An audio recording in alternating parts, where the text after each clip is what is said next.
അപ്പോൾ മക്കളെ, വിഷയം സൂംബയാണ്. Zumba dance. സ്കൂളുകളിൽ സർക്കാർ സൂംബ ഡാൻസ് കുട്ടികൾക്ക് ഒരു വ്യായാമം എന്നുള്ള രീതിയിൽ സൂംബ ഡാൻസ് ഇൻട്രൊഡ്യൂസ് ചെയ്യുന്നു. അതിൽ വിഷയം ഉണ്ടാക്കി കുറേ മുസ്ലിം മതസംഘടനകളും മത നേതാക്കന്മാരും ഇന്നലെ മുതൽ തുടങ്ങിയിട്ടുള്ള വിളിയാണ്.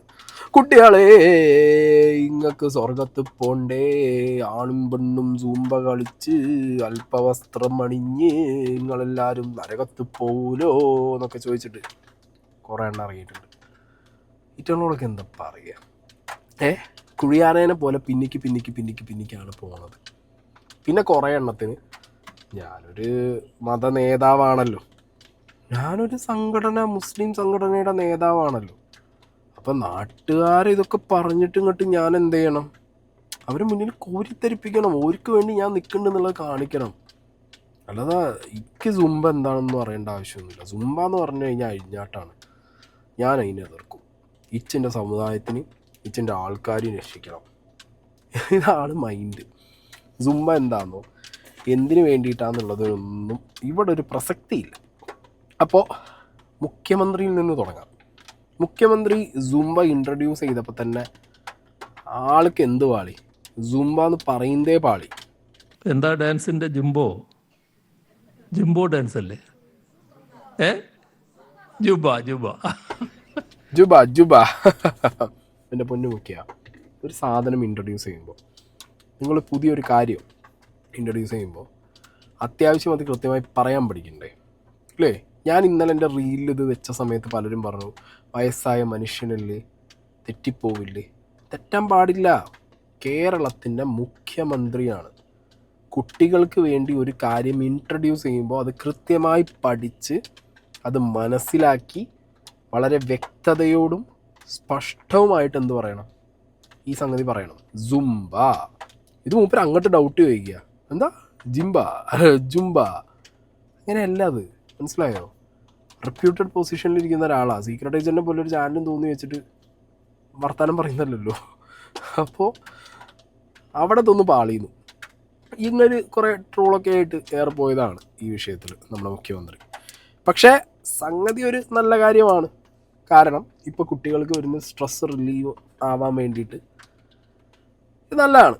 കാരണം സ്കൂളുകളിൽ എല്ലാ ആക്ടിവിറ്റീസിലും എല്ലാവർക്കും പങ്കെടുക്കാൻ പറ്റണമെന്നില്ല. എല്ലാവർക്കും ക്രിക്കറ്റ് കളിക്കാനും എല്ലാവർക്കും ഫുട്ബോൾ കളിക്കാനും പറ്റുമോ? ഇല്ല.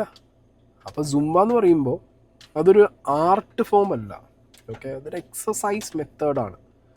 അതിനകത്ത് എല്ലാം ഉണ്ട്. സ്ട്രെച്ചിങ് ഉണ്ട്, ഫ്ലെക്സിങ് ഉണ്ട്, അതിനകത്ത് തന്നെ ക്യുക്ക് മൂവ്സ് വരുന്ന സമയത്ത് അജിലിറ്റി കൂടും, കുറേ കൂടെ കാർഡിയോ ആക്ടിവിറ്റീസ് നടക്കും. വളരെ നല്ലൊരു ആക്ടിവിറ്റിയാണ് സുംബ. പക്ഷെ ഇവിടുത്തെ കുറേ കാക്കാമാരെ വിഷയം എന്താ വെച്ചെങ്കിൽ ഈ വസ്ത്രം മാത്രമേ നോക്കണുള്ളൂ ഈ സുംബേൻ്റെ. ഓരോ കാഴ്ചയിൽ ചിലപ്പോൾ ഗൂഗിളിൽ ഇങ്ങനെ അടിച്ചു നോക്കും സുംബ ഡാൻസ്. ഒരു കാണുന്നത് എന്താ, ഇതേപോലെ കുറച്ച് ആളുകൾ നിന്ന് സുംബ ഡാൻസ് കളിക്കുന്നത്. അപ്പോൾ ഇതേ ഡ്രസ്സ് ഇട്ടിട്ട് നമ്മളെ പെണ്ണുങ്ങൾ, ആണുങ്ങൾ നോക്കില്ല കേട്ടോ, അവർ പെണ്ണുങ്ങൾ, നമ്മളെ പെണ്ണുങ്ങൾ ഇതേപോലെ ഡ്രസ്സ് ഇട്ടിട്ട് ആൺകുട്ടികളൊപ്പം കൂത്ത് കാണിക്കുക. അള്ളാ, കഴിഞ്ഞ് ലോകത്തിൻ്റെ അവസാനമായി, ദജ്ജാൽ വരാൻ പോവാണ്, കഴിഞ്ഞിക്കണ്, നാട് മുടിഞ്ഞു. ഇങ്ങനെയാണ് കുറേ കാക്കമാരെ വിചാരം. എന്നിട്ട് ഇത് വന്നിരുന്നിട്ട് കുറച്ച് രാഷ്ട്രീയവും മതവും വെച്ചിട്ട് അങ്ങോട്ട് ഇറക്കി വിടും. അങ്ങനെ ഇറക്കി വിട്ട ടീമുകളെയാണ് ഞാനിവിടെ സൈഡിൽ കാണിക്കുന്നത്. 1-2 ടീം പറഞ്ഞ പോയിന്റ്സ് ഞാനിവിടെ വയ്ക്കാം. അപ്പം ഇത് ഈ വേഷം ധരിക്കണം എന്ന നിർബന്ധമോ, ആൺകുട്ടികളും പെൺകുട്ടികളും ഇടകലർന്നുകൊണ്ട് ഇത് പരിശീലിക്കണം എന്ന കാർക്കശ്യമോ ഗവൺമെൻറ് തലത്തിൽ ഉണ്ടെങ്കിൽ മാത്രം നമ്മളത് നിരുത്സാഹപ്പെടുത്തുകയും രക്ഷിതാക്കളെ അത് ബോധവൽക്കരിച്ച് കുട്ടികളെ ജാഗ്രത പുലർത്തണമെന്ന് ആവശ്യപ്പെടുകയും ചെയ്യുന്ന രീതി മാത്രമാണ് നമ്മൾ ഈ കാഴ്ചപ്പാടുമായി കൊണ്ട് മുന്നോട്ട് പോകുന്നത്. ഇത് ആണും പെണ്ണും ഒരുമിച്ച് ചേർന്നുകൊണ്ട് നേരത്തെ ജെൻഡർ ഇക്വാലിറ്റി അല്ലെങ്കിൽ ജെൻഡർ ന്യൂട്രാലിറ്റി കൊണ്ടുവന്നതുപോലെ ഒരുമിച്ച് ആടിപ്പാടിയുള്ള ഒരു പ്രക്രിയ നമ്മുടെ യുവസമൂഹത്തിൽ കൊണ്ടുവരുന്നതിനുള്ള ഒരു പ്രവർത്തനത്തിന്റെ ഭാഗമായിട്ടാണ് മനസ്സിലാക്കിയത്. ആണും പെണ്ണും ഒരുമിച്ച് ഇടകലർന്ന് ചാടിക്കളിക്കുന്ന ഒരു പ്രക്രിയ അല്ലേ? ഇതിനിടയിൽ ഇവർ ചോദിച്ചൊരു ചോദ്യമുണ്ട്, ഇത് നിർബന്ധമാണോ എന്നുള്ളത്. എൻ്റെ അറിവിൽ ഇതൊരു നിർബന്ധമല്ല. ഏതെങ്കിലും ഒരു കുട്ടിക്ക് സുംബയിൽ പങ്കെടുക്കണ്ട എന്നാണെന്നുണ്ടെങ്കിൽ പങ്കെടുക്കണ്ട. എന്നാലും ചില സ്കൂളുകളിൽ നിങ്ങൾ ഈ കാണുന്ന പോലെ വളരെ അടിപൊളിയായിട്ട് എല്ലാ കുട്ടികളും പങ്കെടുത്ത് വളരെ നീറ്റായിട്ട് കുട്ടികൾ അത് എൻജോയ് ചെയ്ത് പോകുന്നുണ്ട്. പക്ഷെ ഇവരുടെയൊക്കെ പ്രശ്നം എന്ന് പറഞ്ഞാൽ മതമാണ്. മതത്തിലൂടെ ഇവർ കാണുന്ന രാഷ്ട്രീയമാണ്. ഈ മതവും രാഷ്ട്രീയവും വെച്ച് അത് വിറ്റിട്ട് വേണം വീട്ടിലും കാര്യം വാങ്ങി ജീവിക്കാൻ. അപ്പോൾ ഈ നാട്ടിലുള്ള ആളുകളെ ഇതേപോലെ കുറേ മതം പറഞ്ഞ് പുഴുക്കുത്തുണ്ടാക്കിയവർക്ക് എന്ത് ചെയ്യണം? ഇതൊക്കെ മുന്നിലേക്ക് കൊണ്ടുവന്നിടണം. അപ്പോൾ ഞാനൊരു ചോദ്യം ചോദിക്കട്ടെ. ഈ ഇവിടുന്ന് പോണ കുറേ ഉസ്താദുമാർ അറബി നാട്ടിൽ ചെന്നിട്ട് ബെല്ലി ഡാൻസ് കാണാൻ പോലുണ്ട്. സഫാരി നൈറ്റ്, ഡെസേർട്ട് സഫാരി എന്നൊക്കെ പറഞ്ഞിട്ട്. ഇവിടെ ഒരു സുംബ പ്രശ്നമാണ്, അവിടെ ഒരു ബെല്ലി ഡാൻസ് പ്രശ്നമല്ല. അത് നരകത്തിലെ വർഗൂളിയല്ല, അത് ദജ്ജാലിൻ്റെ വരവല്ല, അത് ലോകാവസാനമല്ല, നരകത്തിലേക്ക് പോവില്ല, അതൊന്നൊരു വിഷയമല്ല. അങ്ങനെ കുറേ ടീംസ് ഉണ്ട്. ഇതൊക്കെ എനിക്കറിയുന്ന എൻ്റെ കൂട്ടത്തിൽ തന്നെ എൻ്റെ ഒപ്പം പഠിച്ചവരും എനിക്കറിയുന്ന ആൾക്കാരുമായിട്ട് നമ്മളെ നാട്ടിൽ തന്നെ കുറേ ഉസ്താദന്മാരുണ്ട്. ചെക്കന്മാർ പോയിട്ട് വലിയ ഡാൻസും കണ്ടു വന്നവർ. ഓരോടൊക്കെ ഞാൻ ചോദിച്ചു, ചെങ്ങന്മാരെങ്കിൽ ഇതൊന്നും ഒരു കുഴപ്പമില്ലേ, എനിക്ക് ഇവിടുത്തെ ഈ സുംബ ഡാൻസ് ആണോ പ്രശ്നം ഞാൻ ചോദിച്ചിട്ടുണ്ടായിരുന്നു. ഇനി ഇത് വിട്, ഇനിയിപ്പോൾ അങ്ങോട്ട് പോകണ്ട, വേറൊരു സാധനം ഞാൻ കാണിച്ചുതരാം. MSFൻ്റെ മഞ്ചേരി മുനിസിപ്പൽ എന്ന് പറഞ്ഞുള്ളൊരു പേജിൽ കഴിഞ്ഞ ദിവസം വന്ന പോസ്റ്റാണ് ഞാനിവിടെ സൈഡിൽ വെച്ചിട്ടുള്ളത്. ഇതിനകത്ത് എന്താ നടക്കുന്നത്? DJ നൈറ്റ്, പാട്ട് ഇവർക്ക് പ്രശ്നമാണ്, ഡാൻസ് ഇവർക്ക് പ്രശ്നമാണ്. അപ്പോൾ ഈ നടക്കുന്നത് എന്താ? അപ്പോൾ ഇവരുടെ പ്രോഗ്രാമുകളിൽ ഇവർക്ക് എന്ത് ചെയ്യാം? പാട്ടും ഡാൻസുമായിട്ട് ഇഷ്ടംപോലെ പരിപാടികൾ വയ്ക്കാം. എന്തിന്? ഈ നാട്ടിൽ മുസ്ലിം നാമധാരികളായിട്ടുള്ള ഒരുപാട് സിംഗേഴ്സ് ജീവിച്ചു പോണത് തന്നെ ഇങ്ങനത്തെയൊക്കെ പ്രോഗ്രാമിൽ ചെന്ന് പാട്ട് പാടി അവിടുത്തെ സ്റ്റേജിൽ ആളുകളെ കയ്യിലെടുത്തിട്ടാണ്. അതിനൊന്നും ഒരു വിഷയമല്ല, ഇല്ലല്ലോ. ഇതും പോട്ടെ, ഇവിടെ ഏതെങ്കിലും ഒരു സ്ഥാനാർത്ഥി ജയിച്ചു കഴിഞ്ഞാൽ റോഡ് ഷോ അടക്കമുള്ള പരിപാടികൾ, വിജയയാത്രയൊക്കെ നടക്കും അല്ലേ, വിജയാഘോഷം, പാട്ടും പാടി ഡാൻസും കളിച്ച് തുള്ളിക്കളിച്ച് ഇങ്ങനെ പോവുമല്ലോ. ഒരു കോളേജിലൊക്കെ നിങ്ങൾ ഏതെങ്കിലും ഒരു യൂണിയനിൽ നിങ്ങൾ ജയിച്ചു കഴിഞ്ഞാൽ നിങ്ങൾ എല്ലാവരും കൂടി ഇങ്ങനെ തുള്ളിക്കളിച്ച് ഇങ്ങനെ പോവുമല്ലോ ഇല്ലേ. അപ്പോൾ ആ ടൈമിലൊന്നും പാട്ടും തുള്ളിക്കളിയും ഡാൻസും ഒന്നും ഈ പറഞ്ഞ മുസ്ലിം മത സംഘടനകൾക്ക് വിഷയമല്ല. ഇവിടെ ഒന്നുമില്ല. സർക്കാർ എന്താ പറഞ്ഞത്? താല്പര്യമുള്ളവർ നിന്നാൽ മതി. ഇന്ന് വിദ്യാഭ്യാസ മന്ത്രി പറഞ്ഞത് നിങ്ങൾ കേൾക്കണം. ഒരു സ്കൂളുകളിലും മാൻഡേറ്റ് കൊടുത്തിട്ടില്ല, ഈ കാര്യങ്ങൾ ചെയ്യേണ്ടതാണെന്നുള്ള നിർദ്ദേശം കൊടുത്തിട്ടുണ്ട്. പങ്കെടുക്കുന്ന കുട്ടികൾക്ക് പങ്കെടുക്കാം. ഏതെങ്കിലും കുട്ടിക്ക് വ്യക്തിപരമായ കാരണങ്ങൾ പങ്കെടുക്കാൻ കഴിഞ്ഞില്ലെങ്കിൽ ആ കാര്യം സ്കൂളിനെ അറിയിച്ചാൽ മാത്രമേ മതിയാവും. വൃത്തികെട്ട കണ്ണു വെച്ച് കാണുന്നതുകൊണ്ടാണ് നമ്മുടെ മക്കളല്ലേ കൊച്ചു പിള്ളേർ അങ്ങോട്ടും ഇങ്ങോട്ടും അവർ ഡാൻസ് ചെയ്യുമ്പോൾ ഉടനെ തന്നെ വേറെ രൂപത്തിലത് കാണുന്നു വെച്ചാൽ അത് വൃത്തികെട്ട കണ്ണിൻ്റെ ഒരു സിമ്പലാണ്. ശിവൻകുട്ടി സാർ പറഞ്ഞ കറക്റ്റാണ്. ഒരു വൃത്തികെട്ട കണ്ണിലൂടെ ഇതൊക്കെ കാണുമ്പോഴാണ് ഇത് ഭയങ്കര വിഷയമായിട്ട് മാറുന്നത്. മനസ്സിലായോ? ഈ വൃത്തികെട്ട കണ്ണ് ഇവർക്ക് എങ്ങനെ വരുന്നു? മതം പറഞ്ഞാലേ ജീവിക്കാൻ പറ്റൂ, അതുകൊണ്ട് വരുന്നു. ഇവിടെ ഒരുപാട് അറബ് രാജ്യങ്ങൾ ഫാസ്റ്റ് ഫോർവേഡായിട്ട് മുന്നോട്ട് പോകും, അവർ പുരോഗമിച്ചുകൊണ്ടിരിക്കുകയാണ്.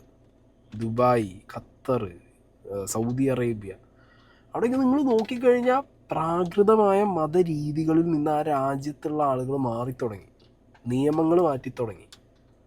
ഉന്നതിയിൽ നിന്ന് ഉന്നതിയിലേക്ക് ആളുകളും രാജ്യവും പോവുകയാണ്. ഇവിടുത്തെ ഒരവസ്ഥ എന്താ? സ്കൂളിൻ്റെ ടൈമിംഗ് ഒന്ന് കൂട്ടിയ സമയത്ത് തന്നെ ഇവിടെ ചില മുസ്ലിം മതസംഘടനകൾ വന്നിട്ട് അയ്യോ ഇത് പറ്റൂല, അതിപ്പോൾ എങ്ങനെ നടക്കും, രാവിലെ കുട്ടികൾക്ക് മദ്രസയിൽ പോകണ്ടേ, സ്കൂളിൻ്റെ ടൈമിംഗ് കൂട്ടാനൊന്നും സമ്മതിക്കൊന്നുമില്ല. ഇവിടെ ഞാൻ പറയുമ്പോൾ എന്താ പറയുക, ഉച്ചയ്ക്ക് വെള്ളിയാഴ്ച സമയം കൂട്ടി കൊടുക്കുന്നുണ്ട് പള്ളിയിൽ പോകാൻ വേണ്ടിയിട്ട്. ഈ പറഞ്ഞ സ്കൂളിൻ്റെ ടൈമിങ് ഈ ഒരൊറ്റ കാരണം കൊണ്ട്, ഏത് മദ്രസേൻ്റെ ടൈമിങ് കാരണം കൊണ്ട് ആ സംഗതിയെ പിന്നെ നടപ്പിലായിട്ടില്ല. അതാണ് എൻ്റെ അറിവ്. ഒരുപാട് റിലാക്സേഷൻ മതം നോക്കി ഇവിടുത്തെ സർക്കാരുകൾ വോട്ട് ബാങ്ക് നോക്കി കൊടുക്കുന്നുണ്ട്. എന്നോട് ചോദിച്ചാൽ കുട്ടികളുടെ വിദ്യാഭ്യാസത്തിൻ്റെ കാര്യത്തിൽ ഈ മതപരമായിട്ടുള്ള ഒരു എലമെൻറ്റുകളും ഒരു സർക്കാരും ഒരു രാഷ്ട്രീയ പാർട്ടിയും കൂട്ടിത്തൊടിക്കാൻ പാടില്ല എന്ന് ഞാൻ പറയും. ഇപ്പം എന്താ സത്യത്തിൽ നടന്നത്? മതം ഇഞ്ചക്ട് ചെയ്യില്ലേ കുട്ടികളിലേക്ക് അല്ലേ? ഇപ്പം ഏതെങ്കിലും ഒരു കുട്ടി, ഇപ്പോൾ സുംബ ക്ലാസ്സിന് പോകുന്ന ഒരു കുട്ടി പേടിക്കും ഇനി. കാരണം എന്താ? അല്ലാ പടച്ചോനേ നടക്കൂല, ഇത് ഹലാലല്ല, ഹറാമാണ്, കുട്ടി പോയി കളിച്ചു കഴിഞ്ഞാൽ പിന്നെ നരകത്ത് പോകേണ്ടതിന് സ്വർഗം കിട്ടില്ല. കുട്ടി പേടിച്ചു. കുട്ടി സത്യത്തിൽ വ്യായാമം ചെയ്യാൻ വേണ്ടിയിട്ട് ബാക്കി ഫ്രണ്ട്സിൻ്റെ ഒപ്പം അവിടെ പോയിട്ടൊന്ന് ഫ്ലെക്സ് ചെയ്ത് വ്യായാമം ചെയ്ത് പോരാന്നുള്ള മൈൻഡിലായിരിക്കും. അത് അപ്പുറത്തൊരാണ് നിൽക്കുന്നുണ്ടോ ഇപ്പുറത്തൊരു പെണ്ണ് നിൽക്കുന്നുണ്ടോ കുട്ടികളുടെ മനസ്സിലില്ല. പക്ഷെ ഇവരുടെ മനസ്സിലുണ്ട്. ഇവരിത് ഇട്ട് കൊടുത്തു കഴിഞ്ഞു. ഇനി പല കുട്ടികളും ഇതൊന്ന് പിന്മാറും. ഞാൻ പറയുമ്പോൾ ഒരു രക്ഷിതാക്കൾ പോലും ഇവരുടെ ഈ തീട്ട വർത്താനം കേട്ടിട്ട് കുട്ടികളെ എന്ത് ചെയ്യരുത്, ഇതിൽ നിന്ന് പിന്മാറാൻ സമ്മതിക്കരുത്. ഇനി വേറൊരാൾ, ഈ ടീനേജ് പ്രായത്തിലുള്ള മക്കളെ അവർ ആൺകുട്ടികളും പെൺകുട്ടികളും അവർ ഒന്നിച്ച് വെച്ചിട്ട് അവർ കളിക്കുന്ന കളിയാണ്. മിക്കവാറും ഞാൻ കണ്ടിടത്തോളം എല്ലാ വീഡിയോയിലുള്ളത് അല്പവസ്ത്രധാരികളാണ്. അപ്പം വസ്ത്രം ധരിക്കണം എന്ന് പറഞ്ഞാൽ ഇപ്പം ബഹുമാനപ്പെട്ട ഉന്നത വിദ്യാഭ്യാസ മന്ത്രി പറഞ്ഞ പോലെ 19-ാം നൂറ്റാണ്ടിലേക്ക് കൊണ്ടുപോവുകയാണോ എന്നാണ് ചോദിക്കുന്നത്. വേണ്ട, നമുക്കൊരു കാര്യം ചെയ്യാം, കുറേം കൂടി ബാക്കിലേക്ക് പോവാം. മനുഷ്യർ വസ്ത്രം തന്നെ ധരിക്കാത്തൊരു കാലം ഉണ്ടായിരുന്നല്ലോ. അവിടുന്ന് പരിഷ്കരിച്ച് വന്നിട്ടാണ് മനുഷ്യർക്ക് വസ്ത്രം, കുടുംബ വ്യവസ്ഥ, ആൺ പെൺ നിയമങ്ങൾ ഒക്കെ ഉണ്ടാക്കിയിട്ടുള്ളത്. അങ്ങനെ വരുമ്പോൾ അല്പവസ്ത്രം ധരിച്ചുകൊണ്ട് ഹൈസ്കൂളിലും ഹയർ സെക്കൻഡറി സ്കൂളിലും ഒക്കെ പഠിക്കുന്ന കുട്ടികൾ ഒന്നിച്ച് നിന്ന് ആടുകയും ചാടുകയും കളിക്കുകയും ചെയ്യുമ്പോൾ അത് അവരുടെ മാനസികമായ അവസ്ഥയെ മോശപ്പെടുത്തുക ചെയ്യാം. നേരത്തെ അല്പവസ്ത്രധാരികളായിട്ടാണ് സ്കൂൾ യൂണിഫോമിലാണ് ഇത് നടപ്പാക്കുന്നതെങ്കിലും ഈ പ്രായത്തിൽ ഒരു ഹൈസ്കൂൾ ഹയർ സെക്കൻഡറി സ്കൂൾ പ്രായത്തിലെ കുട്ടികൾ അവരുടെ ശരീരഭാഗങ്ങൾ അത് പ്രകടിപ്പിക്കുന്ന വിധത്തിലുള്ള ഡ്രില്ല് ഇങ്ങനെ മിക്സഡായിട്ട് ചെയ്തുകൂടാ. അത് ബുദ്ധിമുട്ടുണ്ടാക്കും. യാതൊരു ശാസ്ത്രീയമായ അടിത്തറയുമില്ലാതെ, പഠനങ്ങൾ നടത്താതെ, പ്രായോഗികത നോക്കാതെ, ഇവിടുത്തെ മനുഷ്യരുടെ സാംസ്കാരികമായ നിലവാരം നോക്കാതെയാണ് ഇതൊക്കെ പറയുന്നത്. അയ്യേ, എല്ലാം ഒരു മറ്റേ വ്യഭിചാര കണ്ണുകൂടി കാണുന്ന ഈയാണോ സംസ്കാരം പറയുന്നത്? ഏതവൻ? എനിക്ക് ഇയാൾ അറിയില്ല കാര്യം പറയാം. എനിക്ക് ഇയാളോട് ഒരു ബഹുമാനമില്ല. ഞാൻ ഏതാ ഇവന്ന് ചോദിച്ചതിൻ്റെ കമൻറ്റ് ബോക്സിൽ പൊങ്കാലിടാൻ വരുന്നവരോടാണ് പറയുന്നത്. ഇമാതിരി വ്യഭിചാര കണ്ണുകൂടി കുട്ടികളെ നോക്കി കാണുന്ന ഇമാതിരി തേർഡ് റേറ്റ് മെൻറ്റാലിറ്റി ഉള്ളവന്മാരെ ഒരു കാലത്തും ഞാൻ ബഹുമാനിച്ചിട്ടില്ല, ബഹുമാനിക്കാനും കണ്ടിട്ടില്ല. അതുകൊണ്ട് ഇവൻ്റെയൊക്കെ മനസ്സാണ് ഞാൻ ആലോചിച്ച് നോക്കുന്നത്. ഒരു ശ്രദ്ധ ഞാൻ ഇവനെപ്പോലുള്ളവരോട് ഈ ഒരു വീഡിയോയിലേക്ക് ഞാൻ കൊണ്ടുവരാം. ഇത് പുണ്യക്കാവ അല്ലേ? ആണുങ്ങളും പെണ്ണുങ്ങളും അല്ലേ തിക്കിത്തിരക്കി അവിടെ നിൽക്കുന്നത് പുണ്യഭൂമിയിൽ അല്ലേ? ആണുങ്ങൾ ഇതിൽ അല്പവസ്ത്രധാരികളാണെന്ന് ഞാൻ പറയും. എന്താ ആണുങ്ങൾ ഇട്ടിട്ടുള്ളത്? ഒരു വെള്ള ഷോൾ ഇങ്ങനെ മൂടി പോച്ചിട്ടുണ്ട്. ആണുങ്ങളും പെണ്ണുങ്ങളും മിക്സഡായിട്ട് ഇങ്ങനെ ഞെക്കി ഞെരങ്ങിയാണ് പോകുന്നത്. ഒരു ലൈന് പോലും ഇല്ല ഡിവൈഡ് ചെയ്യാനും ഒന്നിനും. ഇപ്പം ഞാൻ കണ്ട വീഡിയോ ആണ്. ഇതിനെ വെച്ച് വിമർശിക്കുമോ അവൻ? പറയാൻ പറ്റുമോ അവനെ കൊണ്ട്? പറ്റൂല. കാക്കാക്ക് അതൊന്നും നടക്കണ കേസല്ല. ഇവിടെ എന്താ അറിയോ, ഈ മുസ്ലിം മതത്തിൽ മാത്രം കണ്ടിട്ടുള്ള ഒരു പ്രത്യേകതയാണ് ഞാൻ. ചില കാര്യങ്ങൾ കൊണ്ട് തൊടുമ്പോൾ ഒരാളുടെ ഫ്രീഡം, റൈറ്റ്സ്, കുറേ സാധനങ്ങൾ കൊണ്ട് ചാടിപ്പറഞ്ഞു വരും. ഈ ഫ്രീഡവും റൈറ്റ്സും ഒരു വ്യക്തിനെ തീരുമാനിക്കേണ്ടത് ഒരു മതത്തിൻ്റെ നേതാവാണോ? ആണോ? എനിക്കറിയില്ല. ഒരു വ്യക്തിയല്ലേ അത് തീരുമാനിക്കേണ്ടേ? ഒരു വ്യക്തിയാണ് തീരുമാനിക്കേണ്ടത്. ഒരു കുട്ടിയാണ് തീരുമാനിക്കേണ്ടത് ആ കുട്ടിയുടെ ഫ്രീഡം എന്താണ്, റൈറ്റ്സ് എന്താണെന്നുള്ളത്. പക്ഷെ ഇവിടെ തീരുമാനിക്കുന്ന ആരാ? മുസ്ലിം മതത്തിൽ പല കാര്യങ്ങളും വ്യക്തികൾക്ക് വേണ്ടിയിട്ട് തീരുമാനിക്കുന്നത് ഒരു മത നേതാവായിരിക്കും. എന്തൊരവസ്ഥയെന്ന് ആലോചിച്ച് നോക്ക്. ഇപ്പം ഇയാൾ പറഞ്ഞല്ലോ പ്രാകൃതമായ രീതിയിൽ എന്നാൽ പിന്നെ ഒന്നും കൂടിയും പിന്നോട്ട് പോവാന്നുള്ളത്. ചെങ്ങായെ പിന്നോട്ടാണ് പോണത്. ഈയൊക്കെ ചിന്തിക്കുന്നത് പിന്നോട്ടാണ്. മനസ്സിലായോ? ഇയാളോടൊക്കെ എന്ത് പറയാനാണ്? ഇനി അതിനിടയിൽ നമ്മുടെ മറ്റേതാകത്തുണ്ടായിരുന്നല്ലോ, advocate Fathima Thahliya youth league നേതാവാണ്. 36 വന്നിട്ട് ഇത് കുറച്ച് സീനാണെന്നും ഇത് പരിഹരിക്കാൻ സർക്കാർ ഇടപെടണം എന്നൊക്കെ വന്ന് കുറേ കാര്യങ്ങൾ പറഞ്ഞിട്ടുണ്ട്. പഠനം നടത്തിയോ എന്നൊക്കെയായിരുന്നു 36യുടെ ചോദ്യം. ഈ സുംബ സ്കൂളിലേക്ക് കൊണ്ടുവന്നപ്പോൾ സ്കൂളിലുള്ള ടീച്ചേഴ്സിനോടും ബാക്കിയുള്ളവരോടും ചോദിച്ചിരുന്നു എന്നുള്ള ചോദ്യമൊക്കെയാണ് 36 ചോദിച്ചിട്ടുള്ളത്. സുംബ നല്ലതാണെന്നൊക്കെ പറയുന്നുണ്ടായിരുന്നു. അങ്ങനെയാണെന്നുണ്ടെങ്കിൽ യൂത്ത് ലീഗിൻ്റെ നേതാവിനോട് ഞാനിവിടെ ഈ ഒരു വീഡിയോ പ്ലേ ചെയ്യാം. MSFൻ്റെ കൂടെയാണല്ലോ വറക്കുന്നത്. ആണുങ്ങളും പെണ്ണുങ്ങളും തന്നെയാണല്ലോ നിൽക്കുന്നത്. നിങ്ങളുടെ പ്രോഗ്രാമിലാണല്ലോ ചാടിക്കളിക്കുന്നത്. ഈ ചാടിക്കളീനേക്കാൾ മെച്ചമാണ് താത്ത സുംബ. പിന്നെ താത്താൻ്റെ കാര്യത്തിൽ പ്രത്യേകിച്ചൊന്നും പറയാനില്ല. പണ്ട് നമ്മളെ JB ജംഗ്ഷൻ എന്ന് പറഞ്ഞ പ്രോഗ്രാമില്ലേ, ആ പ്രോഗ്രാമിൽ താത്താക്ക് തികച്ച് 20 കിട്ടിയൊരു വീഡിയോ ഞാൻ ഇതിൻ്റെ ഇടയിലൊന്ന് കാണാനിടയായിരുന്നു.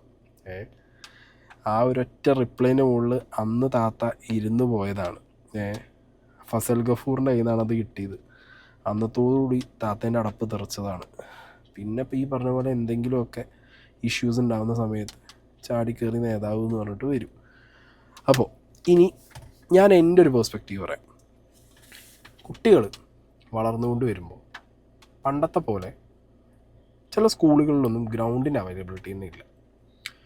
പിന്നെ ചില PT ടീച്ചേഴ്സിനൊക്കെ അവരുടേതായിട്ടുള്ളൊരു സ്പോർട്സ് മേഖല കാണും. ഓക്കെ, അവർക്ക് താല്പര്യമുള്ളൂ, അത് പഠിപ്പിക്കാൻ മാത്രമേ താല്പര്യം കാണും.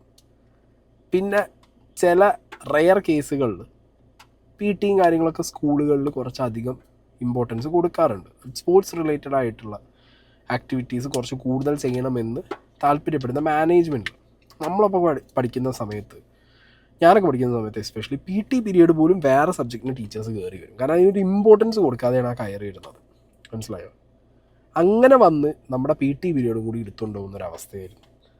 ഇപ്പം ഗവൺമെൻറ് സത്യത്തിൽ ഇതിനൊരു ഇമ്പോർട്ടൻസ് കൊടുത്ത് കുട്ടികളുടെ സ്ട്രെസ്സ് കുറയ്ക്കാൻ വേണ്ടിയിട്ട് ഇങ്ങനൊരു സാധനം കൊണ്ടുവരുമ്പോൾ നിങ്ങൾ എന്ത് ഫ്രീഡം, എന്ത് മതത്തിൻ്റെ കാര്യം പറഞ്ഞിട്ടാണ് നിങ്ങളിത് എതിർക്കുന്നത്? ഞാൻ ഇന്നൊരു ഫ്രീഡത്തിൻ്റെ കേസ് കണ്ടു. ഇന്നൊരു കല്യാണത്തിന് പോയ സമയത്ത് മലപ്പുറത്ത് ഞാനിങ്ങനെ ഫുഡ് കഴിക്കാതിരിക്കാം. സാധാരണ മറ്റേ മറ ഉണ്ടാവുമല്ലോ, ഒരു മറേൻ്റെ അപ്പുറത്ത് ആണുങ്ങളും ഒരു മറേൻ്റെ അപ്പുറത്ത് പെണ്ണുങ്ങളും. അത് പറഞ്ഞപ്പോഴാണ് സുംബയ്ക്ക് ശരിക്കും ഒരു മറ കെട്ടിയാൽ മതി, ഇവരെയൊക്കെ പ്രശ്നം തീരും. ഏത് ഇപ്പുറത്ത് പെണ്ണുങ്ങൾ സുംബ, അപ്പുറത്ത് ആണുങ്ങളെ സുംബ. ഒരു ഡാർപ്പായൻ്റെ ഈ ഒരു മറേൻ്റെ ആവശ്യമില്ല, ഒരു തുണി ഇട്ട് മറച്ച് പിടിച്ചാൽ മതി. ഏത് അപ്പോൾ ഞാൻ അങ്ങനെ ഭക്ഷണം കഴിക്കാതിരിക്കുകയാണ്. ഒരു താത്ത ഓപ്പോസിറ്റ് സൈഡിൽ ഭക്ഷണം കഴിക്കുന്നുണ്ട്. 36 ഭക്ഷണം കഴിക്കുന്നതിൻ്റെ ഇടയിൽ 36 മറ്റേ ഫുൾ പർദ്ദയിട്ടിട്ടുണ്ട്, മുഖമൊക്കെ മറച്ചിട്ടുണ്ട്, കംപ്ലീറ്റ് പർദ്ദയാണ്. ഞാൻ അങ്ങനെ ആലോചിച്ചു, ഈ താത്ത ഇതെങ്ങനെ ഭക്ഷണം കഴിക്കും? ഞാൻ ഒന്നിങ്ങനെ നോക്കി, താത്ത ഇപ്പം എങ്ങനെ ഭക്ഷണം കഴിക്കുക? താത്ത ആദ്യം ഒന്നിങ്ങനെ ആ പർദ്ദേൻ്റെ കർട്ടനൊന്ന് പൊക്കി ഇങ്ങനെ കൈ കൊണ്ടുപോയിട്ടൊന്ന് കഴിച്ചു. ഞാൻ ചോദിച്ചു, എന്തൊരു കഷ്ടമാണ് ഇത്, എന്തൊരവസ്ഥ ഈ സ്ത്രീൻ്റെ. പിന്നെയും കർട്ടനൊന്ന് പിടിച്ച് പിന്നെയും ഒന്നിങ്ങനെ കൊണ്ടുപോയി കഴിച്ചു. അങ്ങനെ 4-5 ഉരുള ആ താത്ത കഴിച്ചപ്പോൾ എനിക്ക് തന്നെ സങ്കടം തോന്നി. കാരണം നമ്മളൊക്കെ വളരെ വിശാലമായിട്ട് ഇരുന്ന് ബ്ലാക്ക് പറഞ്ഞ് കഴിക്കുമ്പോൾ ആ താത്താക്ക് സ്വന്തം മതത്തിൻ്റെ റെസ്ട്രിക്ഷൻ കാരണം കഴിക്കാൻ പറ്റുന്നില്ല, സ്വൈരമായിട്ട് ഭക്ഷണം കഴിക്കാൻ പറ്റുന്നില്ല ആ താത്താക്ക്. ആ ഒരു അവസ്ഥ കണ്ടപ്പോൾ സത്യത്തിൽ എനിക്ക് സങ്കടം തോന്നി. കുറച്ച് കഴിഞ്ഞാൽ നോക്കുകൊണ്ട് താത്ത കർട്ടൻ കുറച്ചൊന്ന് പൊക്കിയിട്ട് ഇങ്ങനെ കഴിക്കുന്നുണ്ട്. അപ്പോൾ ചുണ്ട് മാത്രം കാണും. കുറച്ചും കൂടി കഴിഞ്ഞപ്പോഴത്തേക്ക് താത്ത ഫുള്ളാണ് പൊക്കി ഇങ്ങനെ വെച്ചിട്ട് കഴിക്കാൻ തുടങ്ങി.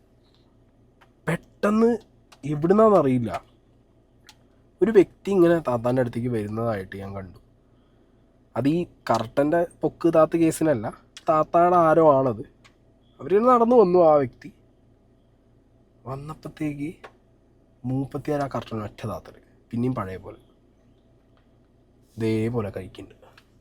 ഒരു മനുഷ്യൻ്റെ ഭക്ഷണം കഴിക്കാൻ പൊതു ഇടത്തിൽ പബ്ലിക് സ്പേസിൽ ഒരു മനുഷ്യന് ഫുഡ് പോലും കഴിക്കാൻ പറ്റാത്ത രീതിയിൽ ഈ സാധനം ഇട്ട് മൂടിയിട്ടുള്ള ഇതിനാണോ ഫ്രീഡം എന്ന് പറയുന്നത്? അവരാണ് ഈ പറഞ്ഞ സുംബ അതേപോലെ ഇതേപോലെ വിഷയങ്ങൾ വരുന്ന സമയത്ത് മതവും മതത്തിൻ്റെ ഫ്രീഡവും പറഞ്ഞ് നടക്കുന്നല്ലേ. എന്ത് ഗതികേടാ നിങ്ങൾ ആലോചിച്ച് നോക്ക്. ലിറ്ററലി ഞാൻ ഷോക്കായി. പിന്നെ ഞാൻ അവിടെ നിന്നാണ്, നമുക്കൊന്നും ആരോടും ചോദിക്കാൻ പറ്റില്ല. കാരണം ഇങ്ങനെയുള്ള ലേഡീസിനോട് പോയിട്ട് ഞാൻ ചോദിക്കുകയാണ്, അല്ലെങ്കിൽ അവിടെ ഞാൻ ചോദ്യം ചെയ്യുകയാണ്, നിങ്ങൾക്ക് ഭയങ്കര പ്രശ്നമില്ല, നിങ്ങൾക്ക് അറ്റ്ലീസ്റ്റ് അത് പൊക്കി വെച്ച് ഭക്ഷണം കഴിക്കുന്ന സമയത്ത് കഴിച്ചുകൂടെ എന്ന് ചോദിച്ചാൽ അപ്പം ലേഡി എന്താ പറയുക? എനിക്ക് കുഴപ്പമില്ലല്ലോ, ഞാനതിൽ അഡ്ജസ്റ്റഡ് ആണ്, എനിക്ക് വിഷയമില്ല, ഇതായിരിക്കും മറുപടി. അപ്പം പിന്നെ നമ്മൾ ചോദിക്കേണ്ട ആവശ്യമില്ലല്ലോ. നമുക്ക് കണ്ടിട്ട് അവരെ സങ്കടം, അയ്യോ കഷ്ടം എന്ന് പറഞ്ഞിട്ട് പോരാ. ഇതാണ് ഇവരുടെ ഫ്രീഡം എന്ന് പറയുന്നത് ചില കാര്യത്തിൽ. പിന്നെ ഈ പറഞ്ഞ പോലെ പറയാനൊരു ന്യായമുണ്ട്. പേഴ്സണൽ താല്പര്യമാണല്ലോ, ഒരാളുടെ ഫ്രീഡം അയാൾക്ക് ഇഷ്ടം പോലെ അയക്കുന്നതും ചെയ്യാം. കണ്ടു നിൽക്കുന്നവൻ്റെ ഫ്രീഡം അല്ലല്ലോ, അനുഭവിക്കുന്ന ആളുതാണല്ലോ ഫ്രീഡം. അവർക്കിത് ഫ്രീഡമാണ്, പ്രശ്നമൊന്നുമില്ല. അതെങ്കിലും പൊക്കാനെങ്കിലും സംഭവിച്ചല്ലോ, കറക്റ്റ്, അതവരുടെ ഫ്രീഡമാണ്. അപ്പോൾ അവർക്ക് വിഷയമല്ല. അപ്പം ഞാനിതാ പറഞ്ഞത്, പല വിഷയങ്ങൾ വരുന്ന സമയത്തും ഈ മതം എടുത്തു വെച്ച് മതം കുത്തിക്കയറ്റി എങ്ങനെയെങ്കിലും ആ വിഷയത്തിനകത്തുനിന്ന് കുറച്ച് വിസിബിലിറ്റി ഉണ്ടാക്കണം. മതം പറഞ്ഞ് ഞാനൊരു നേതാവാന്നുള്ളത് 4 ആളെ മുന്നിലൊന്ന് കാണിക്കണം, കുറച്ച് കാര്യങ്ങൾ എതിർക്കണം. ഇതൊക്കെ പറഞ്ഞ് നടക്കുന്ന കുറേ ഉസ്താദന്മാരും ടീംസും ഉണ്ട്. മലപ്പുറത്തൊക്കെ എമ്മാതിരി കൂത്താട്ടാണ് ചില ഉസ്താദന്മാർ കാണിക്കാറ്. ഞങ്ങൾക്ക് കണ്ണിൻ്റെ മുന്നിൽ ഞാൻ കണ്ടിട്ടുണ്ട്. വണ്ടിയിലൊക്കെ പോകുമ്പോൾ സത്യം പറഞ്ഞാൽ പേടിയാവും. ചില ഉസ്താദുമാർ ചെക്കന്മാർ നല്ല അടിച്ചാപ്പൊളി പാട്ട് വിട്ട് വണ്ടിയിലുള്ളു മീച്ചറും പാപ്സിയൊക്കെ ആയിട്ട് ഇങ്ങനെ പൊടിച്ച് പുതിയ പാട്ടൊക്കെ ഇട്ടിട്ട് ഇങ്ങനെ പോവര് തകർത്ത് പോവര്. അപ്പോൾ ആ വണ്ടീൻ്റെ ഉള്ളിൽ വെള്ളയും തൊപ്പിയൊക്കെ ഇട്ടിട്ട് അടിച്ച് പൊളി പാട്ടും പാടിച്ച് ഡാൻസും കളിച്ച് പക്ഷേ അവർക്കത് ഭയങ്കര താല്പര്യമുള്ള കാര്യമാണ്. പക്ഷെ പുറത്തിറങ്ങി ചെയ്യാൻ പറ്റില്ല. പ്രത്യേകിച്ച് ഈ നൈറ്റ് ടൈമിലൊക്കെ മലപ്പുറത്ത് കോഴിക്കോട് ഭാഗത്തേക്ക് ബീച്ചിൻ്റെ കണ്ടൊക്കെ പോകുന്ന കുറേ ഉസ്താദ് ചെക്കന്മാരുണ്ട് ചെറിയ ഇറ്റങ്ങൾ. കുട്ടികളൊക്കെ അതേപോലെ തന്നെ ചിലപ്പോൾ റെൻറ്റിന് എടുത്ത വണ്ടിയാണെങ്കിൽ നോക്കണ്ട അടിച്ച് പൊളിച്ച് പരപ്പിച്ച് പോയിട്ടാണ്. മനസ്സിലായോ? അപ്പം അവിടെ ഒന്നും ഈ പറഞ്ഞ പോലെ മതത്തിൻ്റെ റെസ്ട്രിക്ഷനോ അങ്ങനെ സംഗതികളൊന്നും ഇല്ലാത്രേ. എനിക്കറിയുന്ന എൻ്റെ കൂടെ പഠിച്ചതും ജൂനിയറായിട്ടുള്ളതും സീനിയറായിട്ടുള്ളതും എൻ്റെ നാട്ടിലുള്ളതുമായിട്ടുള്ള എത്രയോ പേരുണ്ട്. ഇത് എല്ലാവരും പറയുന്നില്ല. ചില ആളുകൾക്ക് ഭയങ്കര കടിയാണിത്. മതം പറഞ്ഞേ പറ്റൂ, മതത്തിൽ ആളുകളെ ഇരുത്തിയേ പറ്റൂ, എന്നാലേ അവരെ ജീവിതം മുന്നോട്ട് പോകും. ഈ സൂംബയൊന്നും ഇത്രത്തോളം എതിർക്കേണ്ട ഒരു കാര്യമൊന്നുമല്ല. ഇതിന് ഈ സൂംബയ്ക്കകത്ത് ആരും പെൺകുട്ടികളോട് 2 പീസ് ഇട്ട് വരാനും ആൺകുട്ടികളോട് ഷോർട്സ് മാത്രം ഇട്ട് നിൽക്കാനും പറഞ്ഞിട്ടില്ല, പറയുന്നില്ല, പറയൂല. അപ്പം അങ്ങനത്തെ ഒരു സാഹചര്യത്തിൽ കുട്ടികൾ വ്യായാമം ചെയ്തോട്ടെ എന്ന് വിചാരിക്കാതെ, അല്ലെങ്കിൽ ഞങ്ങൾക്ക് തോന്നൂല. കാരണം എന്താ, ഒരു ഇനോവ ഹൈക്രോസ് വാങ്ങും, ഒരു പേരയിൽ നിന്ന് മറ്റേ പേരേക്ക് ഫ്രീ ആയിട്ട് നടന്ന് ബിരിയാണിയും കഴിച്ച് ആമ്പക്കം വിട്ട് നടക്കുന്ന ടീമിന് ഇതൊക്കെ തോന്നുമോ? ഇല്ലല്ലോ. ഒരിക്കത്ത് വ്യായാമം, ഒരു വ്യായാമമില്ല. അല്ലാതെ എന്ത് പറയാൻ ഈ കാര്യത്തിലൊക്കെ. ഇതിലും ബുദ്ധിപരമായി വളരെ വിവേകപൂർവ്വം ഇടപെട്ട് വ്യായാമമാണ് കുട്ടികൾ ചെയ്യട്ടെ എന്ന് പറയുന്ന നല്ലൊരായിട്ടുള്ള മതപണ്ഡിതന്മാരുണ്ടാവും. പക്ഷെ അവർ പോലും മിണ്ടാതെയോ. കാരണം എന്താ അറിയോ, ഈ മാതിരി കുത്തിത്തിരിപ്പുകൾ ഒരു മെജോറിറ്റീനെ മൊത്തം കുത്തിത്തിരിച്ച് വെച്ചിട്ടുണ്ടാവും. ഇതെന്തോ വലിയ പ്രശ്നമാണ്. ഞാൻ കഴിഞ്ഞ ദിവസം ഇപ്പം ഇന്നലെ പറയുന്നത് കേട്ടോ ആരോ സുംബ ചെയ്ത് ലാസ്റ്റ് ഇത് DJ പാർട്ടി ചെന്നെത്തുന്നു. ദുബായിലൊക്കെ കയറിപ്പോ അറബികളൊക്കെ DJ പാർട്ടി പങ്കെടുക്കുന്നത് കാണ്. സൗദിക്കൊക്കെ സൗദിയിലൊക്കെ എത്ര DJ പാർട്ടി നടക്കുന്നുണ്ട്, എത്ര അറബികളതിലൊക്കെ നടക്കുന്നുണ്ട്. ഇവിടെ ഇങ്ങനെ ഇരുന്നോ കുഴിയാനെ പോലെ കേട്ടോ കുഴിയിൽ. ഇതിങ്ങനെ കുറേ എണ്ണങ്ങളാണ്. ഒന്നും പറയാമല്ലോ ഇറ്റകളെ കുറിച്ചിട്ട്. പറഞ്ഞു കഴിഞ്ഞാൽ എന്താ പറയുക, ഇനി കമൻറ്റ് ബോക്സിൽ കണ്ടോണ്ട് ഇന്നത്തെ കമൻറ്റ് ബോക്സ് ഉണ്ടല്ലോ മക്കളെ, ഞാനങ്ങോട്ട് തീരും, ഇന്നങ്ങോട്ട് തീർക്കുന്നു. ഇന്ന് ഞാനാണ് മക്കളെ ദജ്ജാൽ.